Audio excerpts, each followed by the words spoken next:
scales, little round containers, glutamine, creatine, magnesium powder, flavoured branched chain amino acids. I'm basically food prepping my supplements. It's just a way of helping me remember to take it. So that's why I've got my scales. I can weigh everything out and make a whole bunch of servings. This is a much easier way to remember when you're cycling creatine, because you take lots of servings in a day. It can be a right pain in the bum to have to keep portioning everything out. So I like to get all these out.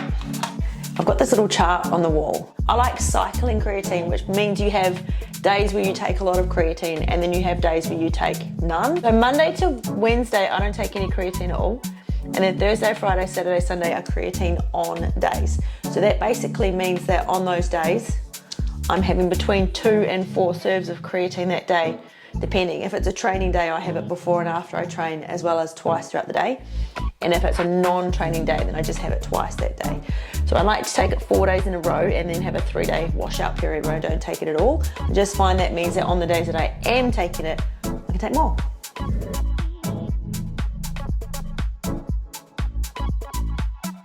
I'm going to put creatine in all of them first.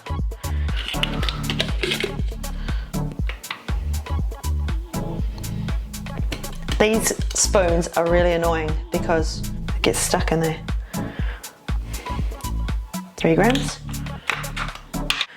So now that I've weighed it out and showed you what 3 grams looks like, I'm just going to do 1 level scoop. Creatine is a really big part of my off season, especially cycling it, which means you take a lot and then you take none and then you take a lot and then you take none. It's just a very good way of getting more in without feeling bloated. Glutamine is a good one too, especially when you're training really hard, not feeling like you're recovering. Keeps your immune system up. Any brand, as long as it just says glutamine. I'm going to do 5 grams. So that would be 1 heaped scoop, I'm guessing.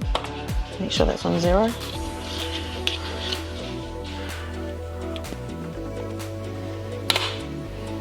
That's 3, 1.5 scoops basically.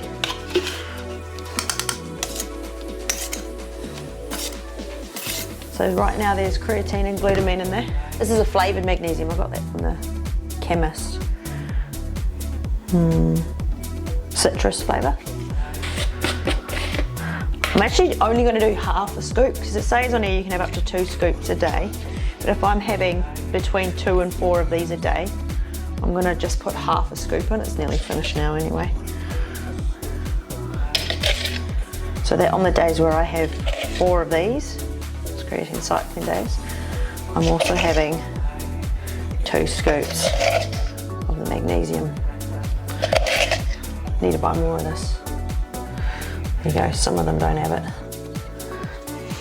Very good for muscle soreness and repair. Now the branched chain amino acids, this I have more for the calorie-free flavouring than I do for the branched chain amino acids, so you don't have to add something like this. Ooh, look at that. Ugh. If you have a very good quality protein powder, then that protein powder will be 30% branched chain amino acids already, but this will give it a nice flavouring. So when I mix it with water, it's actually quite pleasant to drink, because if I look forward to drinking it, then I'm more likely to stick to it. So I'm putting this in for a little bit of calorie-free flavouring, more so than feeling like I need branched chain amino acids. Because today is Tuesday, so today is a non-creatine day, so I'm not going to have any of this today. But now it's all portioned up and ready for the rest of the week. It's quite highly publicised now how beneficial creatine really is. My own personal experience with it is when I'm taking it and when I'm cycling it, I definitely feel not just that I'm stronger in the gym when I'm lifting, but that I recover better. It also, it's actually been proven it helps you sleep better. And it's good for brain function too, so it makes you feel more alert, improves your memory. So in my off season, I definitely cycle it. But when it comes to those last few months before I get on stage, I've done whole entire contest seasons where I took creatine all the way up to when I was getting on stage.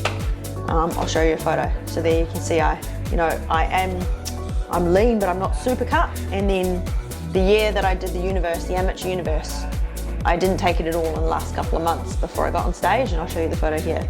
So there I'm also considerably leaner, but you can also see that I am a little bit more cut. So I think there's swings and roundabouts to taking it in those last few months before you get on stage, because it does draw water to your muscle cell.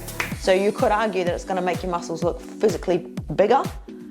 So I guess it depends whether you want to look bigger and more full, or whether you want to look really lean and cut. Depends what look you're going for, I suppose. Definitely taking it in the off season, because I don't mind if I get a little bit bloated, a little bit watery. But if you're wanting to get that really lean cut look, then you might just want to stop taking it for a little while. I know when I stop taking it, it takes me about 3 weeks before it completely leaves my system. And then I end up losing about 2 or 3 kilos off the scale as well. So that tells you how much water my body is holding when I'm taking creatine. Gives you a right pump in the gym as well.